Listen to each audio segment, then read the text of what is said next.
UFOs, monsters, mysteries. You're listening to Talking Weird. And now, from a cabin deep in the Northwoods, your hosts, Dr. Dean Bertram and Jenn Durrell.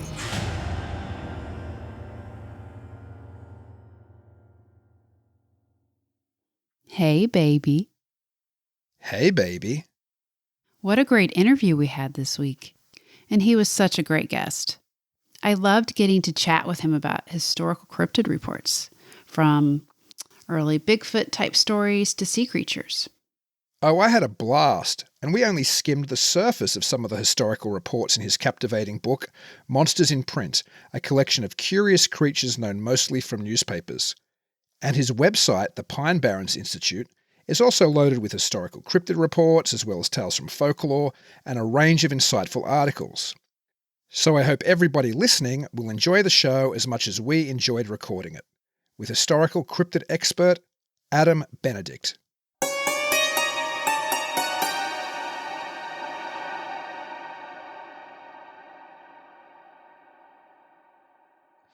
And listen, thanks so much for your patience. A, with me having to cancel yesterday because of my crummy internet, and B, with my little one taking longer to settle as she always does.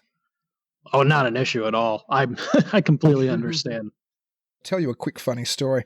The last one we recorded was Richard Doty, and I've always been really fascinated with Richard Doty, you know, the Benowitz affair and all of that, so I was super keyed up and I was all researched up because it was that kind of interview. I've already had to ask Richard to wait for 30 minutes because my daughter was being... It's like she knows when I'm recording. Right. Anyway, he's very gracious, and we start 30 minutes later, and then we're into it. I've asked him a question, he's replying, and I can hear my daughter saying, Papa, Papa, and then screaming in hysterics, Papa, Papa. And I'm like, oh, Jen, didn't you want to ask Richard about the Tic Tac videos?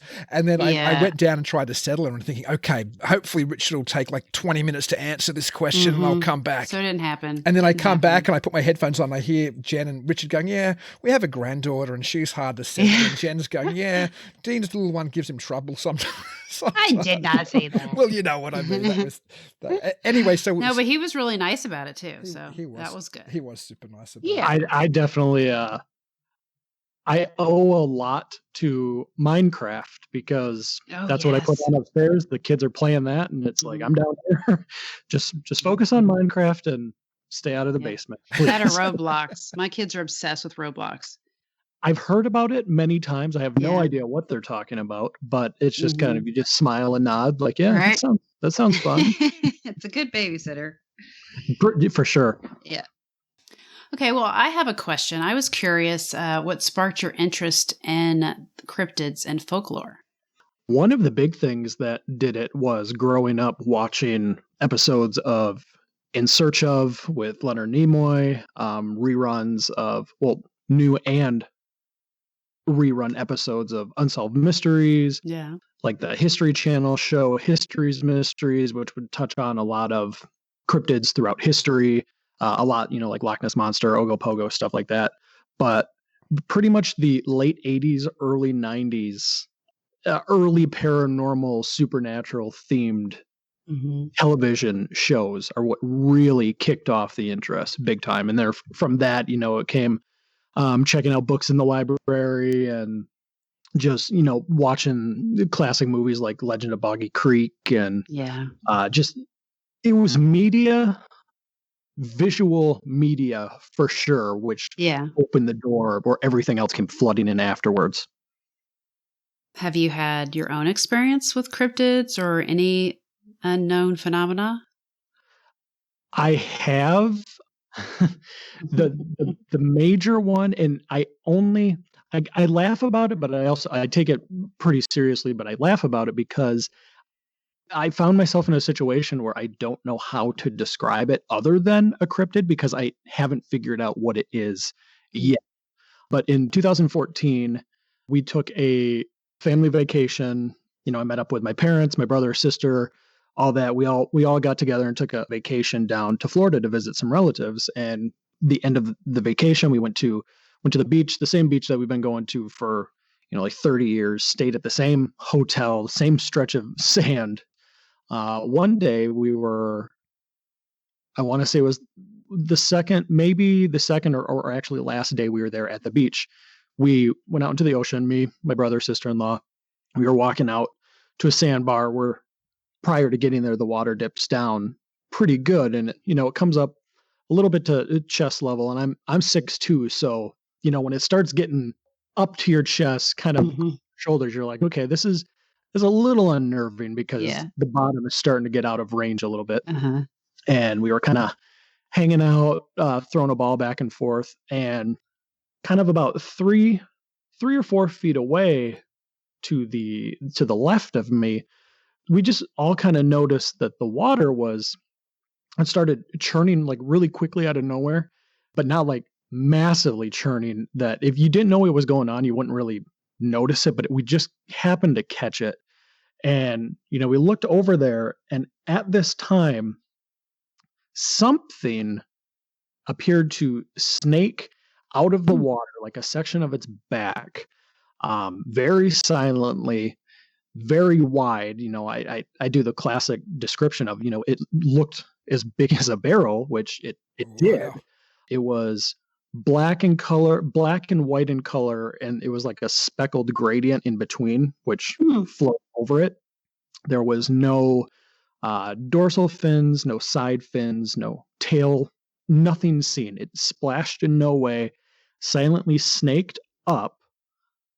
It looked as if it was moving forward in our direction, and then it kind of like realized we were there. This is how I interpret it, because it suddenly kind of coiled over itself and took off back under the water the other way. Now, when we saw this, like I said, we've been going to this area for years, and we've gone out on the deep water boats. We've been around, locations in which you see the wildlife in the area, seen whales, turtles, sharks, dolphins, all this stuff. It's resembled nothing like that. We just kind of stood there. This happened. And after it was gone, we just kind of looked at each other like, we all saw that, right? Like everyone saw the same thing, but we just kept standing there in the water. Right. Like, maybe we should get out of the water. Like, it kind of clicked in. It hit that. Everyone reads these stories, or they see people talking about their encounters on TV during interviews, and they're like, I froze, and everyone's like, oh, I would never freeze like that. But it catches you so off guard that your body's just like, it almost like it has to reboot. Like, okay, I need to process this real quick. What just happened? And then when it all clicks in, you're like, oh man, I need to get out of here. This was 6 years ago, and I'm still trying to figure out what it was. A lot of people are like, oh, the classic, when you tell them anything about encountering a weird water creature, the first thing is always, you saw an oarfish. Oarfish. Well, oarfish are extremely rare to see. You have to be at the known locations that they're at. They're a deep water fish until they're either ill or they're caught in a current or something where they'll come to the surface. But they don't move like that. They don't move like snakes that coil over themselves. They kind of flow with the currents and the tides. But it was such a weird thing, and it stuck with me so much where it's like, I want to figure out what this is, but since I can't, all I can say is it was a sea monster until I figure out what it is. What it was. It was a sea monster. And that's like the one cryptid encounter. And I always put quote unquote cryptid because but wasn't out looking for it, wasn't in an area where it's like, all this stuff happens all the time. It showed up where we were, and then it left just as fast. Wow. Is there anything like cryptid eels? I mean, I haven't studied cryptids enough, so I was just kind of curious. Would that be? Eels are a big choice. I can't find a better word for that to explain away what someone saw. The eel theory has been thrown around for Loch Ness and Lake Champlain, Okanagan, all that. It's always, it could be a larger than normal eel. And there are, large aggressive eels like the conger eels, which they can grow pretty big. Deep sea eels can grow pretty large too, but they don't grow as large. widthwise as they do lengthwise. Like they can get pretty thick, but this was something, you'd expect to see like the body of like the size of a dolphin or the size of, think of like a beluga whale or something, that round shape, not that long eel-like shape with like a top fin or, a solid gray color, anything like that. But yeah, typically like the Loch Ness study that was just done, a lot of them, I think the evidence or the answer that came back was, oh, it's an eel. We found evidence of an eel in the lake, and that's what everyone's seeing. Yeah, you could be caught off guard by an eel if you're not expecting it, but not an eel of such size that people are describing as seeing. Yeah. So it's that weird middle ground. It's like, yeah, what you're saying is kind of true, but the conditions in which this sighting took place don't fit that. So it's like you're in a real gray area where it could go either way. Huh. It's funny that your cryptid sighting was of a water creature, because I was going to chat to you about, I had a number of water critter related questions for you. For me, creatures that live in lakes or rivers, or particularly in the ocean, always seem the most plausible cryptid, just because there's so much area where they can hide and it's not an environment where we're, going down into the depths all the time. 100% so there agree. are some cryptids which I find it harder to believe exist physically, although I don't doubt people see them. It's just hard to believe that a Mothman is, nested in a tree somewhere and that's where he lives, for example. But it's easier for me to believe that there is some older type of aquatic reptile or another type of whale that we're unaware of, or a larger fish, or an entirely different species, because certainly with the discovery of the coelacanth, which was a dinosaur era fish, you've got to wonder what other big, large, weird creatures are still down there that we're unaware of. Oh, for sure. Those, I'm completely in the same boat as you. Why I like the idea, of Bigfoot and, like Lizard Man and Mothman, all that. They're great stories. I listen and I talk to people who tell their stories about sighting these things. And, I always take them seriously. I wasn't there. I don't know what they saw. I can't just write it off because, the world is an extremely weird place. We don't know as much as we think we do. So there's always that possibility. But a lot of them, it's very difficult to fully believe that some of these land-based creatures could exist. But yeah, when it comes to the aquatic ones, we've only scratched the surface on the areas in which we've investigated. The ocean, they always do the classic, we know more about space than we do about our own oceans, which depending on the areas in which we're looking, that's correct. There's a lot of areas that we don't have the technology yet to get to the bottom. And if we do, we can't stay down there for a lot of time. Look at the Great Lakes also, like Lake Superior, the max depth of Superior is 1,333 feet. And it's kind of like, could something be down there? Yeah, something easily could. Would it necessarily be a monster? Maybe not a monster in the sense that a lot of people are expecting, giant fangs, aggressive nature towards people, hell-bent on destruction, but a monstrous version of something that we know exists, but we haven't discovered this version of it yet. So the possibility, I think, is definitely for the proof, quote unquote, proof of cryptids lies more in water than it does on land. We just aren't able to fully look into it yet. More than likely in the future, something will turn up when we've got that submersible that can, give us the clearest and most advanced pictures and imaging in the darkest places below the water. But until then, we just have to wait till these things come up to the surface or someone sails their boat through the right place at the right time.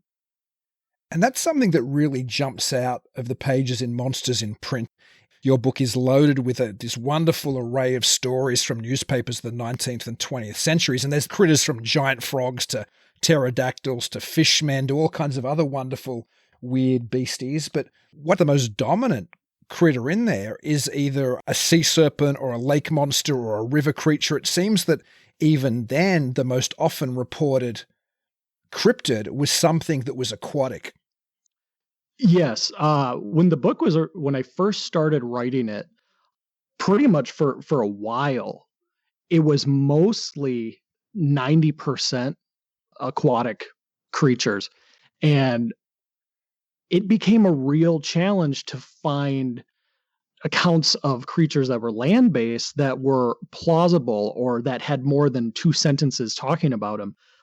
Because when a lot of these were written, the sea was the most unknown place that people could go. Yeah, you had sailors going back and forth, but no one knew what was out there. Maps were still being drawn with depictions of giant beasts, around islands down by Australia or at the bottom of South Africa, through some straits and stuff like that. There's always, hey, just kind of be weary right here because we think, something bad could happen here. Here be monsters, as the old maps used to say. Yeah. And, it's true at the time, through those certain areas, like we know now, different species tend to hang out in specific locations. So, at the time, if someone's sailing through and they come across a great white shark larger than normal, that's going to be a monster to them and they're going to mark it down. If some of these people actually saw, the monsters that are described in a lot of these articles, that's just as plausible as running into an oversized shark or a monstrous looking whale at the time too, because like I said, you have to be in the right place at the right time. And a lot of these creatures that were depicted through the late 1800s, early 1900s, they stretched across what they could have been, but they all stayed relatively the same. A lot of the times they were described as, like water dragons or alligator-like beasts. That's what you were usually getting, a long-necked creature of some sort or a dragon-looking creature of some sort. They might differ a little bit in size and color and stuff like that, but for the most part, they were relatively the same thing. The descriptions in your book, and often just in broader stories about water beasties, the witnesses often describe it as having something resembling a horse's head. Mm-hmm. That's always been a really intriguing depiction that I always like to hear that, because it's such a unique thing to describe, because people know, when a horse is swimming or when a moose is swimming or something like that. So for them to blend the two into one creature, like a horse head on a fish body or a horse head on a snake-like body, is really, really interesting. Because why that? Why take something that people know and just make it seem just outlandish unless someone legitimately saw something that looked like that? I did an article the other day of someone contacted me about a flying humanoid sighting, and I went into what I thought it could have been and stuff like that. And there's a section in the article in which I point out, before people started documenting these things, when they'd have an encounter with things like these creatures, they didn't have any base of knowledge in which to jump off of. Like, okay, there's a bunch of people in Europe who are documenting European cryptids. There's a bunch of people, in North America who are really putting in work on North American cryptids. So we know if someone says, "Oh, did you think you saw a Bigfoot?" Everyone knows what Bigfoot is because people have talked about it so much. But at the time, people are seeing these things. They can only compare it to things that they've already seen before. So if you've seen a horse, you know what a horse looks like. So it's kind of like this had a horse-like head. We're not saying it was a horse head. We're saying that that's the closest thing we can link it to. So I don't know. It's it's interesting. Was there a creature out there that had a head like that? Maybe. Is it long gone now? Could be. We don't know, though.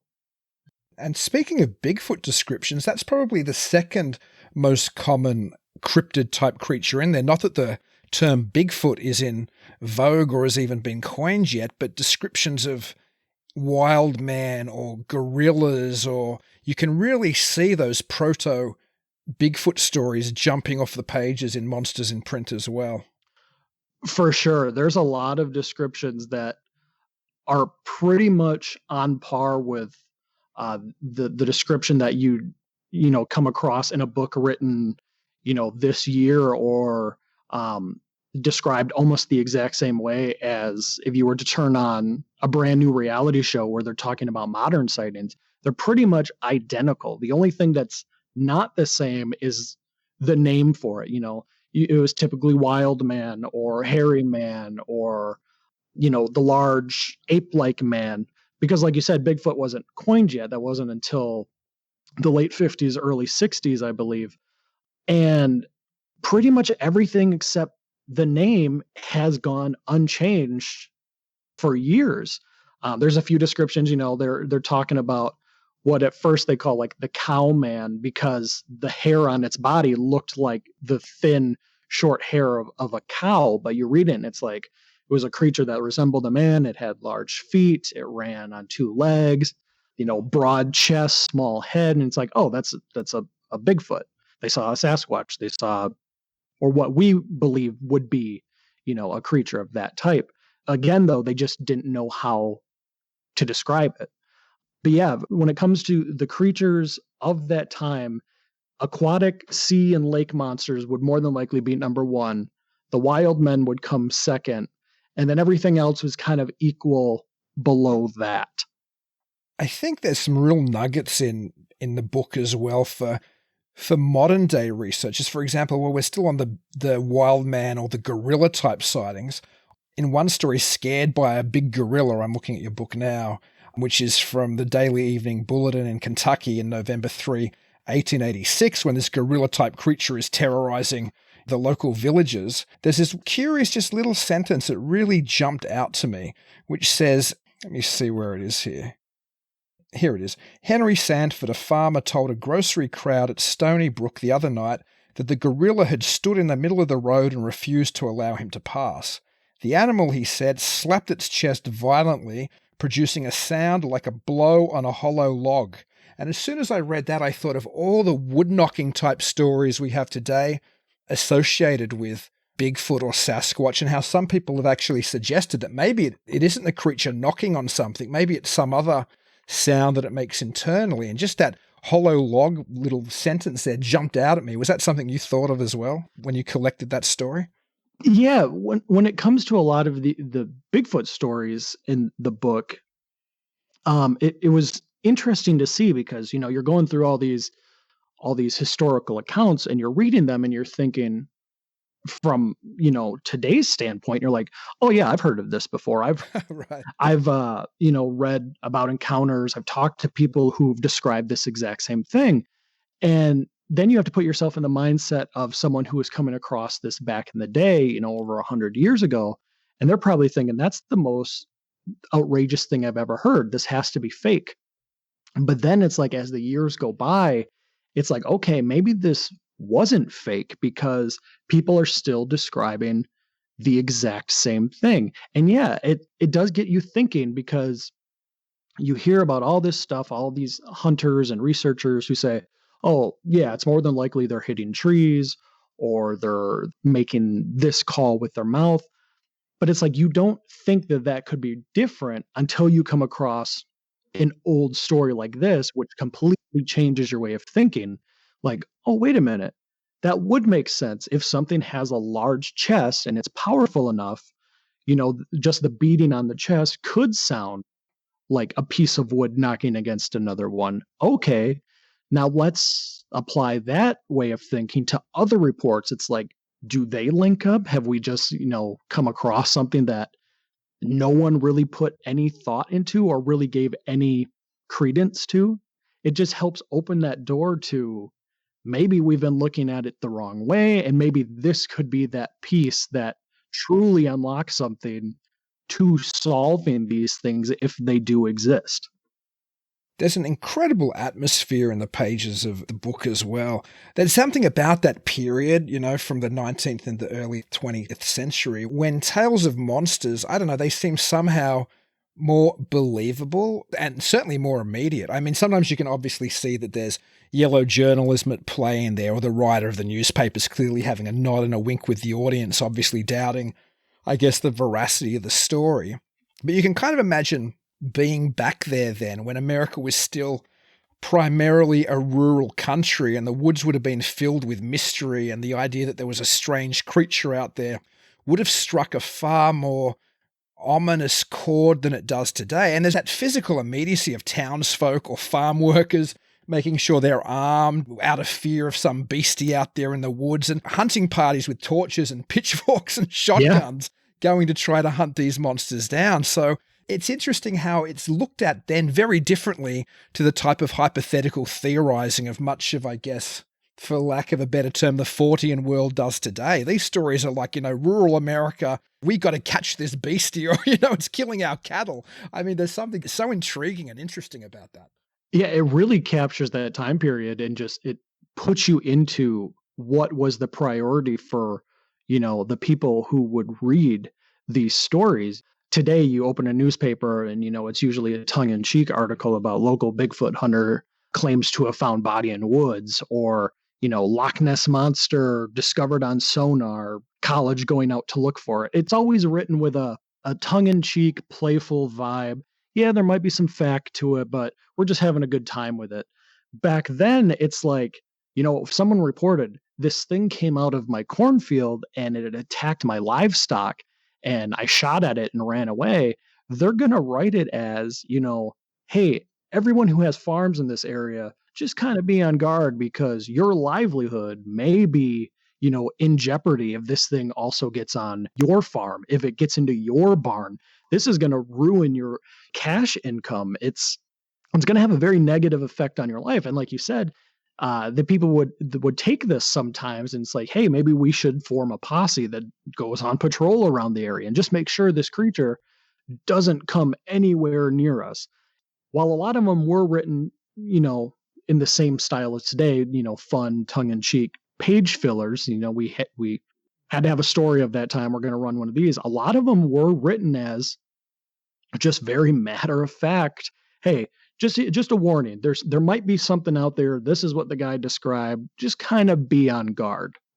And reading these really captures that feeling and puts you in that time period, and it gets you thinking, what would I have done if I would have opened up the newspaper and saw this? Or, if I was a kid at the time and I saw my mother and father reacting to an article like this, it's like, would I be scared? Would I want to join in that group to help fight this monster?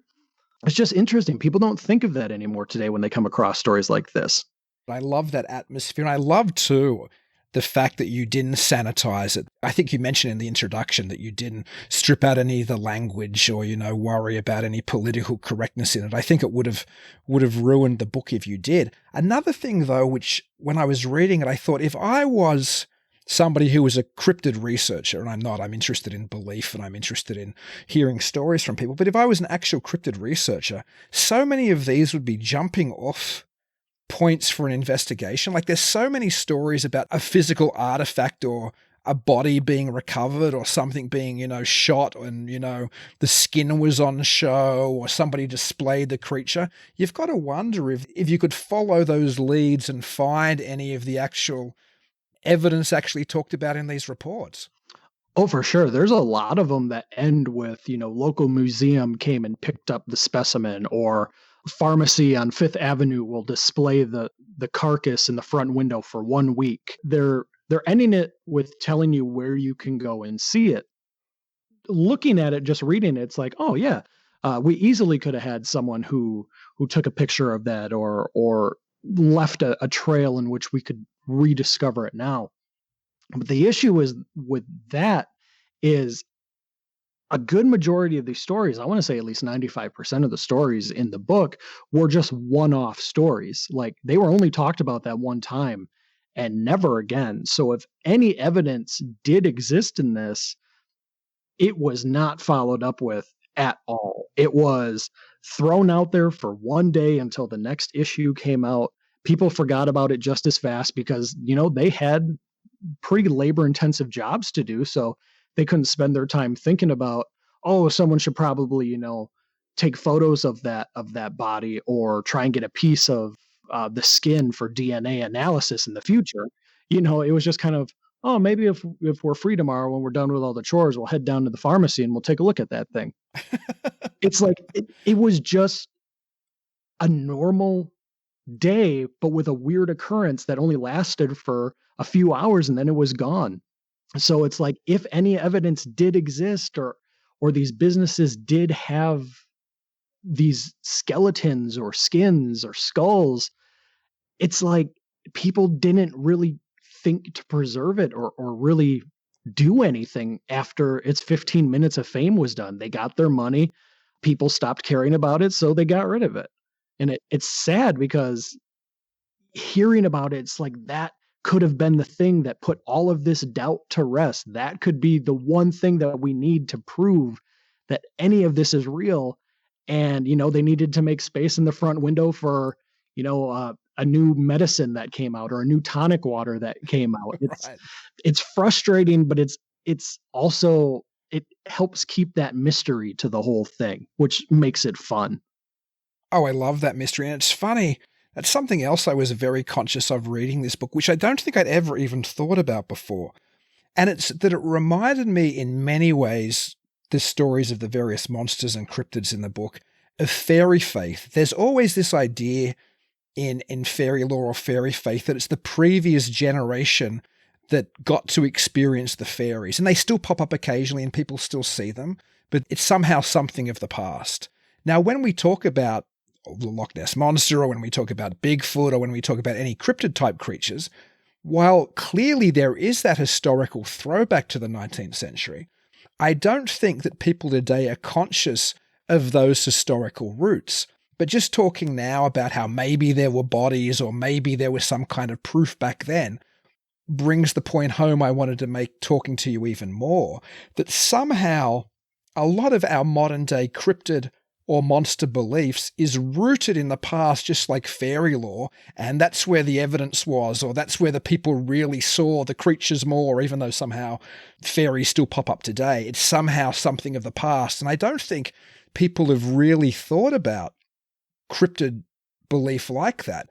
But when you read that book, it seems to somehow ring true and ring similar to fairy lore, because it's then people were seeing these things all the time. It seemed almost like a regular occurrence. Somebody was shooting some kind of wild sea serpent and putting it on display down at the docks. Well, today it seems like that immediacy is gone. So I think you're right when you said that it's still fun or there's still that mystery. I think it fits into a lot of similar phenomenon, i.e. fairy faith, and other things as well. I think UFO beliefs very similar. There's something that these things tick in our subconscious mind, which make them almost irresistible. The idea that the mystery's out there and it's just somehow beyond our grasp. Oh, for sure. There's the events, in the 1800s and 1900s always seem to be the first ones that we go to, like when we're talking about local monsters or legends or something like that.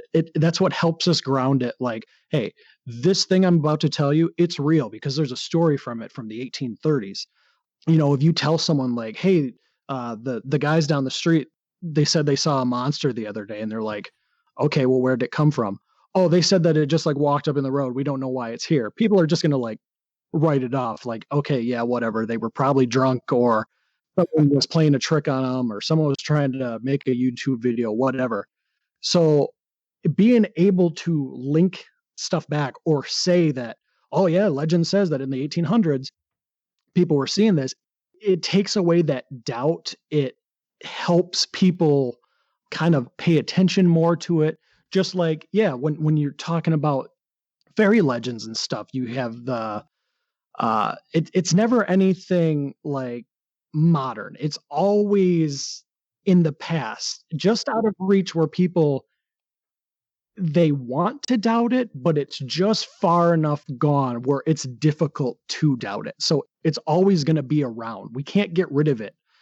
Modern accounts of the Nessie sightings or Bigfoot sightings in California, if they happen today, they're easily debunked at times within just a matter of hours. People are able to do it, but anything from this time period, it just holds tight to everything we wish we could be experiencing now.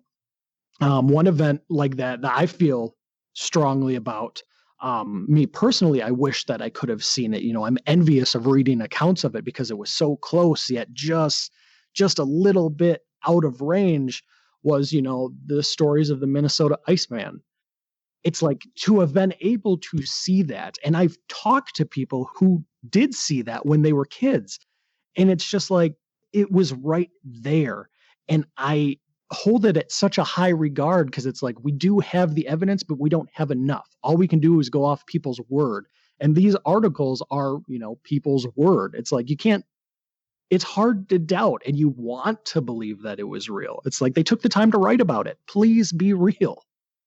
Funnily enough, we had Lyle Blackburn on a few weeks back, and he was talking about another Minnesota-type Iceman that was shot in Jen's neck of the world, supposedly, and put on ice, that somebody had seen in, can you remember, Jen? Was it Louisiana, Missouri, I think, is where that thing was? You're talking about Momo, or? Yeah, it was part of the Momo's story later, they thought, but the woman who told Lyle the story about having seen something like the Minnesota Iceman, although it was before the Minnesota Iceman was on display, and the people who ran the sideshow exhibit had said that the creature had been shot near or outside of Louisiana, Missouri, which I think is where Momo was seen, right? Right, yeah. There's always that bigger mystery.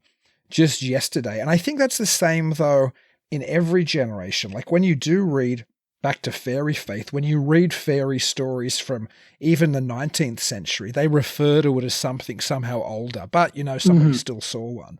So there is always that just out of reach mystery. And the part of me which, like you, I think, Adam, I tend to listen to people and take their reports at face value. And I've talked to lots of people who I don't doubt what they tell me as far as experientially is true.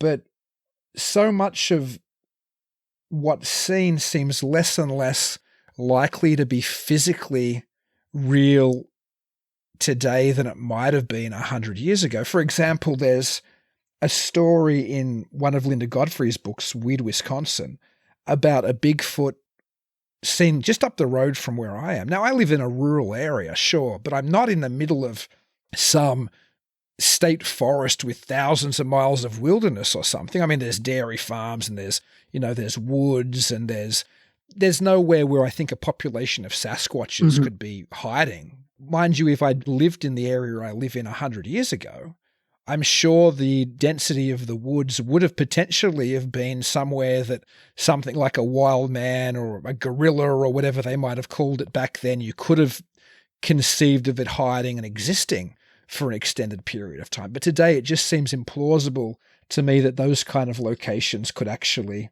hold something physical. And that doesn't mean people aren't seeing something. I think then my instinct is to slide more towards a Patrick Harper interpretation or a John Keel interpretation or a Jacques Vallée interpretation, that whatever this thing is, it mightn't be physical in the traditional sense that we think it's physical. If it does leave physical evidence, it must somehow go back and forth between a physical and a non-physical state, that somehow there's something much more complicated happening than a species of giant apes living in central Wisconsin.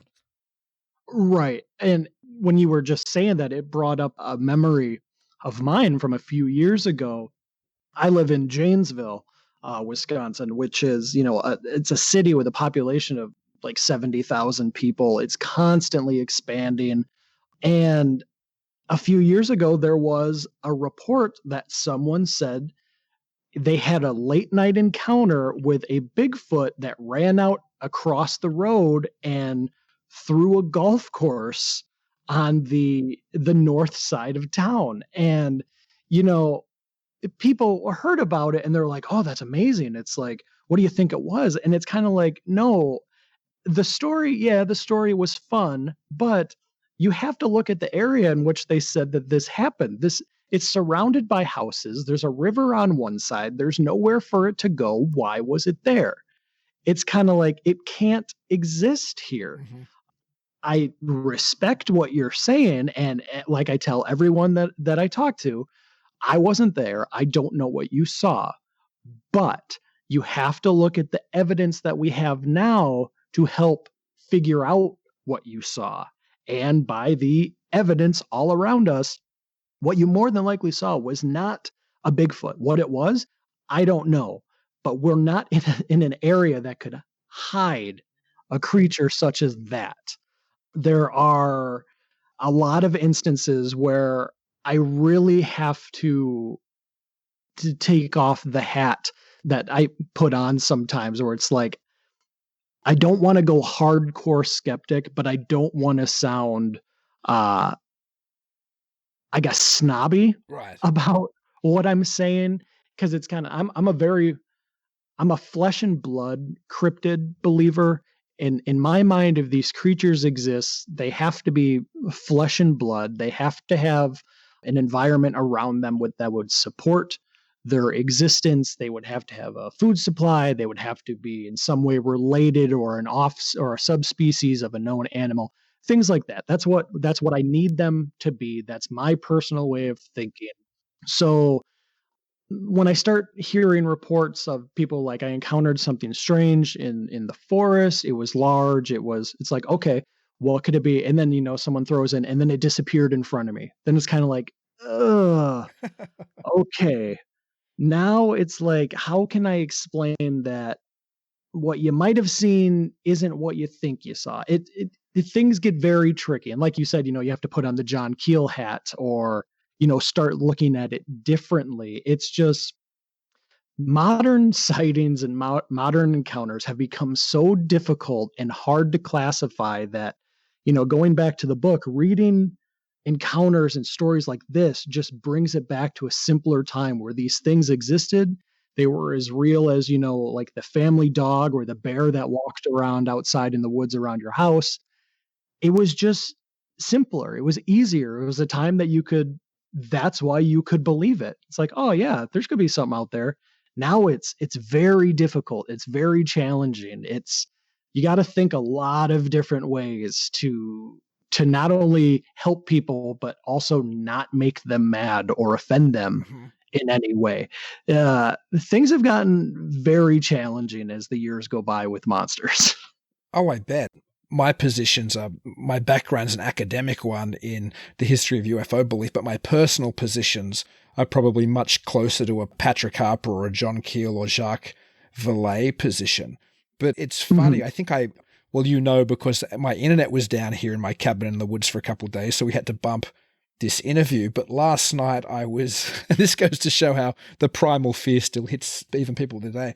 Last night I was editing the last episode with Richard Doty, and I think I was editing a bit where he's talking about alien abductions or, or government-created alien abductions, which is a fascinating bit.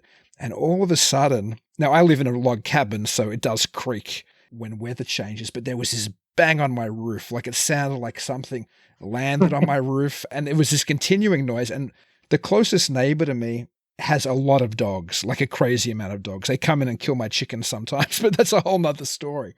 And her dogs are going crazy and the moon's high and I don't have any internet and it's late and I'm thinking, I almost want to call Jen to tell her this story, but I don't want to risk waking her up at like 2 a.m. in case she's sleeping. But that primal fear hit. And I think that translates back to what we were talking about, that 19th and early 20th century period when most of America lived like I do now, but without electricity and without the internet and without phones. They lived in the middle of nowhere. I mean, I can only imagine what it must have been like when there was a bang on your roof and dogs were howling in the distance and there was a high moon and what you would have thought back then. So I can see why the immediacy of those stories, which still rings down through the ages on those pages, was so potent to those people. Even here, as I mentioned, I have chickens. I used to have guinea fowl as well before the neighbor's dogs and a raccoon gradually killed them all. But I remember one night my guinea fowl were going crazy and I went outside and I armed myself because I live in the middle of the woods. And there was that moment of when I went outside with a torch and there was this screaming birds and there was obviously something there. There was that genuine moment of, I guess, almost terror. I was a city boy. You experience other fear in the city, but you don't experience that immediate fear of the unknown, which I think was there for most of the history of humankind until probably the last, 75 to 100 years, to be honest. Oh, yeah, and it's like the location that I'm at. I live in a neighborhood. The houses are in close proximity to each other. Backyards touch each other. You can see into your neighbor's the kitchen through their window. We're very close, and I've had instances before where you're woken up in the middle of the night because it sounded like someone hit your window, and you don't think twice about it. You jump up and you'll open the door. Outside, is there someone around my property? There's a fear there, but it's not, that primal fear. Now move to like your situation where, you're in a cabin, you're not close to people, then the fear gets ramped up. It's like, okay, what could this be? I'm a little on guard now. And now imagine, prior to hearing this sound a few days before, people are talking about a large, hairy man monster that's walking around in the woods, and you just went up to level 10 as soon as that bang, gets hit on the outside of your resident. It's like that lizard brain takes over where it's like, okay, I could be prey right now. I might need to fight back. I might need to hide. How big is this thing? How many teeth does it have? And it's frightening. It's fun. That's why people keep retelling these stories. Me and some friends a few years ago went camping way up in the North Woods, just probably a mile or two away from Lake Superior. We're in the woods. Nothing is around us. And, there's 4 of us crammed in this tent, and we're all woken up in the middle of the night as something is rummaging around outside our tent, and immediately it's fear, because it's like, could that be a bear? Could someone have wandered into where we're camping for the night?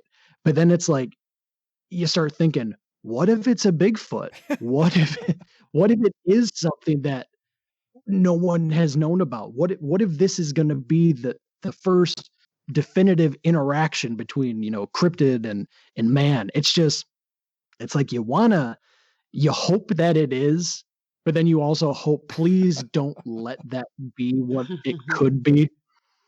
It's fun to talk about now when you're in the situations of, it's terrifying, of course, but it's just like, after it's done, you're like you said, I need to tell someone about this. I need to make people aware of what I think could have happened. A prime example of that, when you were telling your story, that came to mind is the Hopkinsville Goblin encounter. The family, away from everyone, are attacked by these strange creatures in the middle of the night, and they had to defend themselves. There's so many instances like that people joke around about with, and, oh, that's a great story, but it's like, that's reported to have happened. Oh, that's one of my favorite stories. When we were talking to Lyle Blackburn, I brought up to him what I think is a comparison that's often overlooked, is how similar that attack in the Hopkinsville Goblin story is to the attack on the Ford family's house in The Legend of Boggy Creek, or in the Falcon Monster case. So there are those stories where there's something on the outside trying to get in to rural houses, and there's literally rural folk shooting on these things trying to get into their house. And it's something you could never imagine in an urban or a suburban environment. It's something which is particularly rural. And believe me, I think of those stories sometimes when I'm here by myself in the cabin in the woods. Oh, for sure. I like when you come across, a report. It's usually in a far north paper, or, a really rural, swampy area in which, very few people live. But it's like the reports where, it's the middle of the night and someone's getting ready to turn in for the night, and they're turning off the lights. And as they turn off one of the lights in the living room, they catch a silhouette of like a Bigfoot type creature looking in through the window, or, like trying to open the door, jiggling the handle and stuff like that. In a city setting, or, just on the outskirts of the city, you can't imagine something like that ever happening. It's the rural settings just amplify the frightening aspect of it, the what if aspect of it. Because when someone says, yeah, I live out in a cabin in the woods, or, I just parked my trailer out there, you got to go like 7 miles back. If you You could easily get lost, turned around out here. I'm in the middle of nowhere. Like once someone describes like that, it's like, okay, you've got my attention. Now keep going. What else happened? I need to know more. You set up a great story. Please, like, don't let it fizzle out. Thanks for that imagery of the Bigfoot looking into my cabin tonight as well, Adam. I really appreciate it. Well, have you heard the story of the Boston Big Bird? Mm-mm.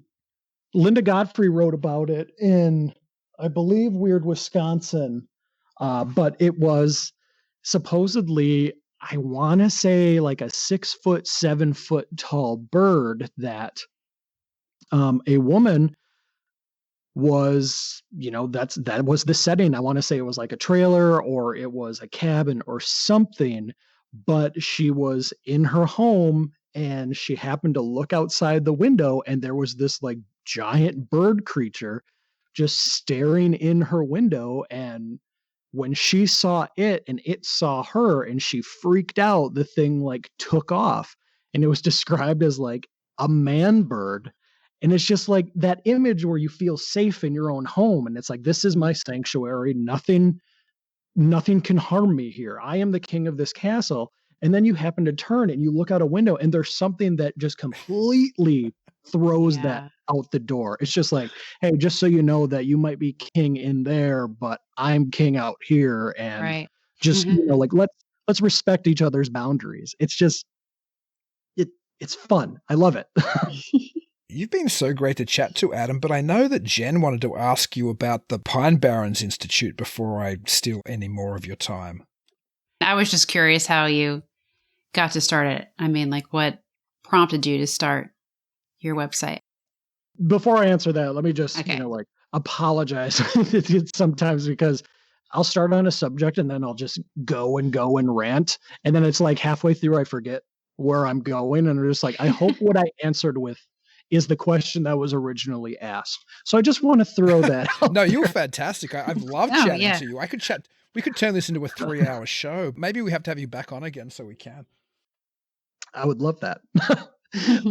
So to answer the question of why the website was started, like I said, growing up, watching shows like In Search of and Unsolved Mysteries and seeing respectable guys like Leonard Nimoy and Robert Stack on screen telling you about these things that they presented in a serious way. They didn't joke about it. They didn't make fun of people who are reported to have seen this stuff. They took it very seriously, and it was respected.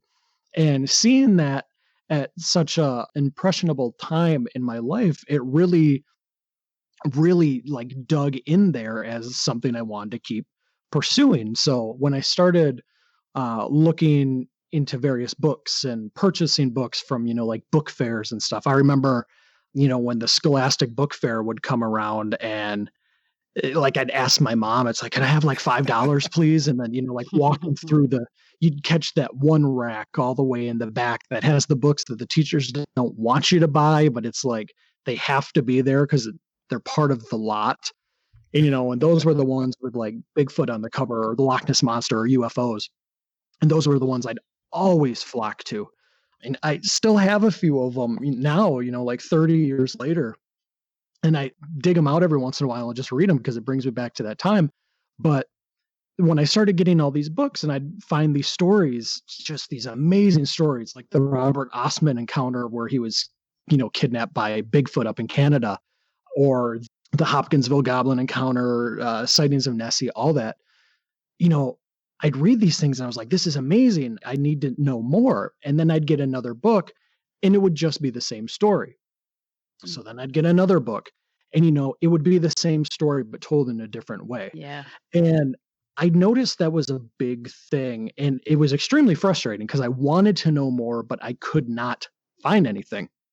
So I really started digging around really obscure magazines, looking through libraries, the old newspapers, anything I could find with these stories. And I would just start collecting them, printing them out, writing them down, keeping them to myself, because it took me a while to find them and I didn't want to lose them again. And, after a while, I started getting all this information and the idea just kind of popped into my head. It's like, you know what? I wanted to find all this stuff when I was a kid. I guarantee there's someone out there who's just getting into this, who wishes that they could, come across this information. So I decided I'm going to start a website. It originally started as just a blog where I'd throw up an occasional, little article about something. But then I figured, what, I'm going to develop it into an actual website. I'm going to put as much information as I can in there because I had a frustrating time finding this stuff. I don't want anyone else to be frustrated with it as well. And there's so much more out there than, like just the big five cryptids, like Loch Ness and Bigfoot and Mothman. There's things that people can't even imagine. And I wanted to pretty much bring that stuff out of the past and let people know that it exists. And from there, just the saving of history evolved into, really in-depth profiles and cryptid breakdowns. People eventually started contacting me to share their encounters. I've gone into a lot of folklore stuff within the last year. It's evolved to not only do cryptids, but also local legends that, they only exist through word of mouth. And I just didn't want any of that to vanish one day. This stuff is fun and it needs to be saved for future generations to read about. And I've always been told that the weirdest stuff you can find is always in your backyard. And what do I know, except Wisconsin? And that's what I want to write about. That's what I want people to know about. With your research that you've done on Bigfoot cryptids, have you ever thought about, since you can't find any good proof of them, have you ever thought that they could possibly be interdimensional beings? It's such an interesting subject. Personally, when I first look at it, it's always no. Like right away, my brain's like, nope, it has to be this. But then, when I start looking into it more and because one of the main things I do is, I'm not a skeptic, but I'm not a believer. I want to believe this stuff is real, and I'll do my best to try and figure out what it is. If I can't figure out what I think it is, though, then it enters that weird space. There's a few areas, and a lot of people know what I'm talking about when I say it, is there's a lot of areas that make them, I guess the best word for it is quote unquote uncomfortable to get into, because it's those areas that really make you question what you believe in. And, at my core, it screams this stuff can't exist. Portals and interdimension travel and all that, it can't exist because it goes against everything that we know as being true. But then it's like, I always got to tell myself, we don't know everything. So it could be real. So then it leaves that door open, and, it's open enough where I can see through it, but I don't often walk through it. Yeah. Like I have no problem saying like, yeah, that could be a thing, but I don't know enough about it to say whether or not I believe in it or not. Yeah. When I come across things like that, that's when I start contacting people I know who that's what they really look into. Like, hey, have you ever heard of this before? What is this called? Is there a term for this? Is there a book about this? Let me know so I can figure it out more for myself. I want to learn. I don't want to say no. There's no way that can happen. I hate that hard line that people just put out there that says, no, that stuff's not real. I don't even want to try to understand it. So at the end of the day, it's like, all I can say is it could be real. That stuff could be real. I just don't know. Well, you were a great guest, Adam. I had so much fun chatting to you. It almost felt to me like we were sitting at a bar just shooting the SH back and forth. So we'll have to have you back on sometime. I've been in that position many times, actually, where it's kind of like, oh, I think they're closing the bar now, and I've ranted about Bigfoot for the past 3 hours. There's few things that are probably more fun to rant about.